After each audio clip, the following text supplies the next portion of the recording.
Bom, galera, boa tarde, bom dia, boa noite. Isso depende do horário que vocês vão estar ouvindo a aula. Hoje na aula de Sociologia, a gente vai estar falando do módulo 3, dos conceitos sociológicos elementares. Então, qual que é a ideia dessa aula? É a gente apresentar as bases do que a gente vai estar discutindo em Sociologia. Sempre que vocês forem discutir as ideias de algum sociólogo ou fazer uma abordagem, uma análise sobre a sociedade, vocês provavelmente vão fazer uso desses conceitos. Os conceitos que a gente vai usar hoje, discutir sobre, são os conceitos de ação individual e estrutura social, o entendimento do capitalismo, o que é o processo de socialização, as noções de instituição, grupo e categoria social, de interação, status e papel social, de controle social e estratificação social. Pô, professor, tem um monte de social envolvido nesses conceitos, justamente porque a gente está discutindo sociedade. E a gente não vai discutir sociedade sem falar do fator social. Então vamos lá, logo para o primeiro tópico, que é a noção de ação individual e estrutura social. Então, estrutura social é o quê? É um conjunto de regras estabelecidas socialmente, ou seja, pela sociedade, que vão regir a sociedade independentemente da nossa consciência, consciência da sociedade sobre essas regras. Vai ser a ideia de um processo de construção de uma organização social que vai suprimir a vontade do indivíduo e conferir força às regras sociais, essas regras escritas ou não, formais ou não. Essa coerção, então, da estrutura sobre o indivíduo seria o foco dessa análise sociológica em algumas abordagens. Então a estrutura ela se sobrepõe ao indivíduo. O indivíduo age de maneira limitada pela estrutura social. Por isso que quando a gente começa a falar algumas coisas, por exemplo, por que na época tal os camponeses não se revoltaram de tal maneira? Porque a estrutura social não permitia que eles sequer concebessem tal maneira. Okay? Já a ação individual, então, vai ser o ato do indivíduo, que vai estar sendo coagido ou não por essas estruturas sociais, e essas ações individuais vão ter um sentido definido pelo próprio sujeito. Para alguns, essa seria a unidade básica para a possibilidade de construção de uma ciência sociológica. Essa ação individual vai ser o foco mais da análise weberiana, enquanto a estrutura social vai ser da análise durkheimiana. E o Marx? O Marx vai ser uma mistura dos dois. A gente vai falar sobre isso um pouquinho mais para frente nessa aula e com muito mais detalhes na aula de Marx. Então, seguindo para as ideias de ação individual e estrutura social, relação entre indivíduo e sociedade em Durkheim, Weber e Marx, como a gente estava falando até agora. O Durkheim vai abordar fato social, que é tudo aquilo que você pode estudar na sociedade, que se repete de uma maneira que você pode observar. A noção de solidariedade social, que vai ser justamente os laços que prendem esses indivíduos, e a anomia, que é o sentimento de não pertencimento à sociedade. Então Durkheim vai estar entendendo o quê? Que vai ser sempre a sociedade determinando os indivíduos. Isso vai ser inclusive abordado em uma de suas obras, o suicídio. O suicídio vai ser entendido como uma consequência da sociedade. Já o Weber vai discutir a ação social. Ele vai inverter o entendimento do Durkheim e vai apontar o quê? Que os indivíduos determinam a sociedade. O Marx, usando a ideia de classe social, que tem a ver com a posição que o indivíduo ocupa na cadeia produtiva e com a ideia da luta de classes, vai apontar que, na verdade, o processo não é nem tanto Durkheim, nem tanto Weber. Esse processo que diz respeito aos indivíduos e à sociedade, ele é recíproco. A sociedade e os indivíduos determinam-se reciprocamente, de maneira dialética. Então o Marx ele vai dizer que ao mesmo tempo em que a sociedade vai determinar os indivíduos vão transformar a sociedade. E o Marx, um dos principais objetos de estudo dele, será o capitalismo. E um dos principais objetos de estudo da sociologia moderna é o capitalismo. Por quê? Porque o capitalismo, que surge na Idade Moderna, não vai ser uma coisa restrita à economia. Ele é também uma forma de organização social. Essa coisa de busca pelo lucro, do livre mercado, a intensa industrialização, vão vir acompanhadas de noções de exploração do trabalhador, perpetuação das desigualdades sociais, uma mercantilização do mundo, das próprias relações sociais e encarando o consumismo como um fator para a felicidade. Então toda essa influência do capitalismo, não apenas da economia, mas dos costumes, vai possibilitar que a gente o entenda como uma forma de organização social, como uma estrutura da sociedade. E as críticas mais contundentes a esse capitalismo, assim como uma das análises mais profundas do funcionamento dele, vai acabar vindo da obra do Karl Marx, o seu magnum opus, a sua obra máxima, magna, o Capital. Inclusive, se alguém está curioso de ler, eu sugiro pegar um capítulo ou 2 para dar uma olhada, porque é uma obra enorme, são 2 volumes intensos de leitura um pouco difícil. Então, cabe ler, mas cabe ler com um certo cuidado. Você não vai pegar, sentar e ler Marx num dia, não vai acontecer nem num mês, provavelmente não num ano. Então, continuando os nossos conceitos sociológicos elementares, vamos para o processo de socialização. Como o nome já indica pra gente, esse vai ser o processo pelo qual o indivíduo vai acabar sendo inserido à sociedade. A transmissão dos códigos, valores, costumes, da moral, da ética dessa sociedade para o indivíduo. E isso pode acontecer de forma primária ou secundária. A forma primária vai envolver interações diretas e próximas. A secundária, interações dispersas e diversas. Direto próximo, família, certo? Você está em contato, você tem intimidade. Disperso e diverso, escola, trabalho, você não conhece todo mundo, elas estão ocorrendo aqui e ali, não existe uma intimidade no processo, mas ele está ajudando a te moldar. Então existem esses agentes de socialização.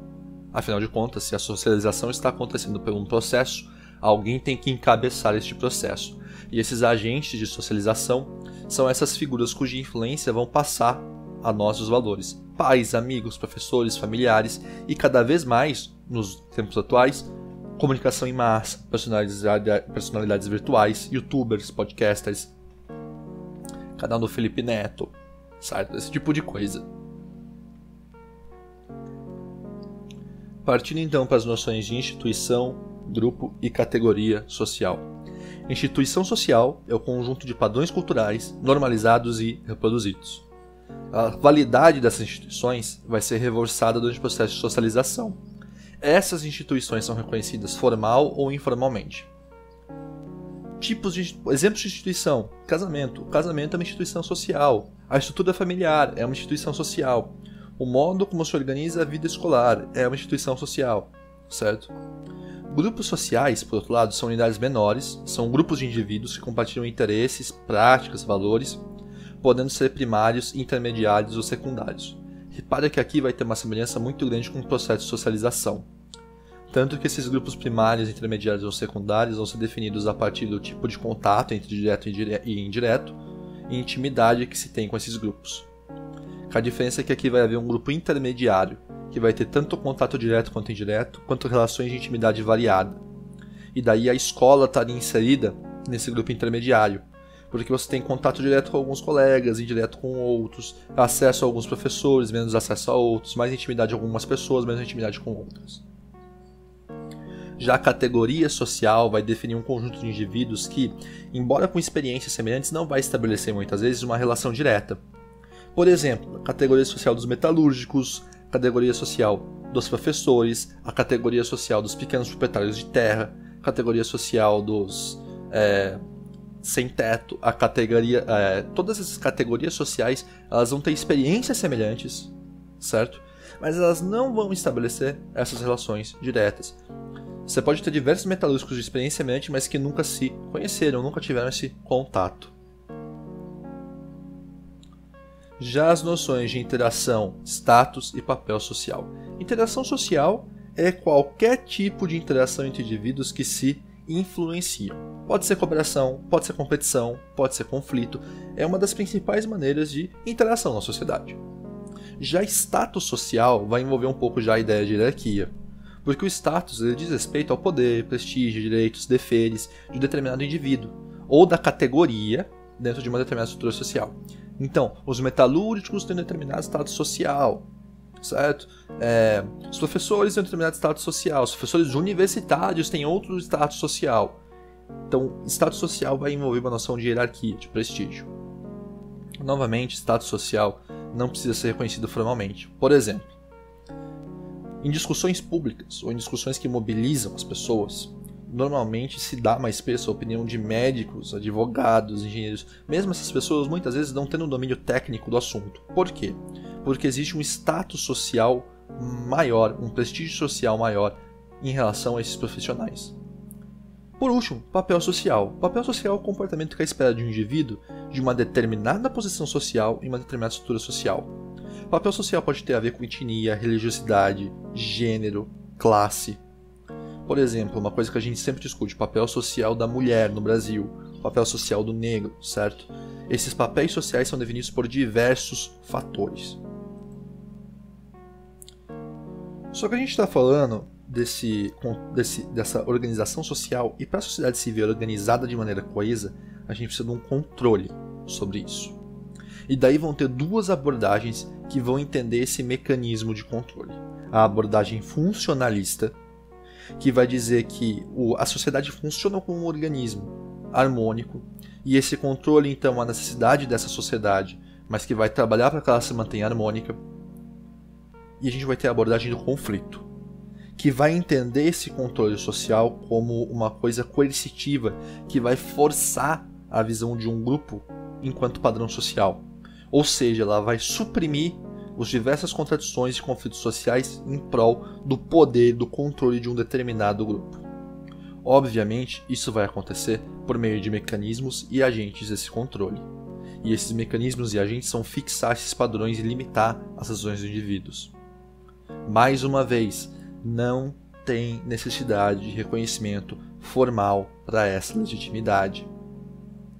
Nenhum documento está dizendo que a sua família é um agente de controle social, que ela tem legitimidade para reforçar padrões, mas esse é o papel que lhe é atribuído na sociedade, a responsabilidade dela na sociedade, quer ela saiba, quer não, quer ela tenha controle sobre isso ou não. Não à toa, esses agentes de controle são também parte do processo de socialização. Família, parentes, amigos, escola, meios de comunicação, todos são agentes de controle social. Ah, professor, isso quer dizer que eu não tenho que acreditar em ninguém? Não, peraí, não é isso. O que está sendo dito é que para entender o funcionamento da sociedade, como as coisas são passadas para a gente tem que ter em mente como se organizam esses agentes de controle. Por último, a noção de estratificação social. A estratificação social é uma noção, sobretudo, hierárquica. Ela vai ser definida por vários elementos, renda, religião, origem, etnia, vários outros, e ela vai ser construída socialmente. Por quê? Porque ela surge de um contexto particular àquela sociedade em discussão. Então a estratificação social no Brasil pode funcionar de uma maneira diferente da estratificação social na Índia, por exemplo. E essa estratificação, dependendo da maneira que ela se organiza, pode permitir ou não mobilidade social. Ou seja, a possibilidade de que o indivíduo se mova de um determinado status social para outro. Só que, observa, essa possibilidade não confere automaticamente ao indivíduo o status social do outro extrato. Como assim? Voltando no tema do machismo. Vamos supor que uma mulher saia de um status social inferior e passe a um status social superior devido a essa mobilidade social. Ela não adquire automaticamente o prestígio, o valor que um homem teria nesse outro status social. Tanto porque ela é uma outsider, ela veio de um status social inferior, ela está sendo vista como uma pessoa que ascendeu, certo? Tanto pelo papel social da mulher ser compreendido como outro na sociedade. Normalmente, a gente vai entender então que essa estratificação vai estar manifesta na classe social. E essa classe social a gente vai partir normalmente do conceito econômico, uma definição marxista, que a classe social ela é definida pela posição que o indivíduo ocupa nas relações de produção.